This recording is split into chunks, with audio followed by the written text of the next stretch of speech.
Hello everyone, today we'll talk about the 5 centavo coins of the Philippines, but before we continue, please subscribe to my channel, Hosa TV3. Okay, let's continue.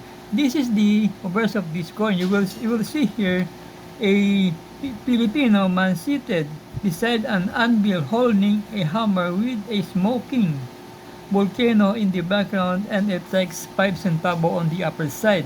And on the lower side, you will see here a Pilipinas. Now I will show you the reverse of this coin. This reverse, a coat of arms of the Commonwealth of the Philippines featuring an eagle with open wings above a shield and a text United States of America, and on the lower side you will see here the year 1945 here, year 1945. So this coin was minted year 1945. So let's continue.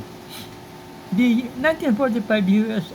administered Philippine 5 centavos coin features seated man with a hammer and anvil on the obverse and the U.S. Philippine Commonwealth shield on the reverse, struck in a wartime busy alloy at the San Francisco Mint, S-Mint mark.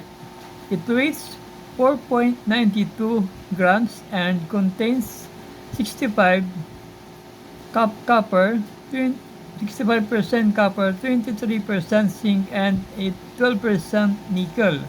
Now let's talk about the coin details. Issue were Commonwealth of the Philippines under U.S. sovereignty. Year and mint mark 1945 S. San Francisco or 1945 D. Denver. Composition nickel brass, 65% copper, 23% zinc, and 12% nickel. Weight 4.92 grams. Diameter 90 mm. Edge plain. Now let's talk about the obverse. A Filipino man seated beside an anvil holding a hammer with a smoking volcano in the background, and it takes 5 centavo. Reverse, the coat of arms of the Commonwealth of the Philippines featuring an eagle with open wings above a shield deck and text United States of America. Now let's talk about wartime alloy. The pre-war coins use a copper-nickel mix because copper and nickel were critical for World War II military gear. The U.S. Mint changed the composition to brass for 1944 and 1945 issues. Now let's talk about Liberation Coin Age. These coins were brought over by liberating American forces as they returned to the Philippines. Now let's talk about the collector's worth.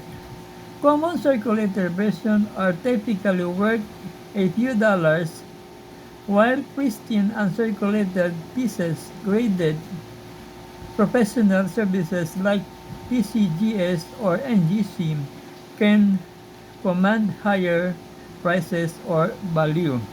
Now let's talk about the value.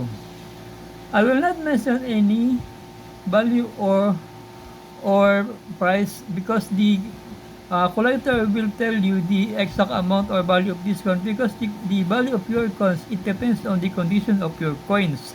Now, as I mentioned earlier, I will not mention the exact amount or value. Anyway, before I end, please subscribe to my channel, Hosa TV3.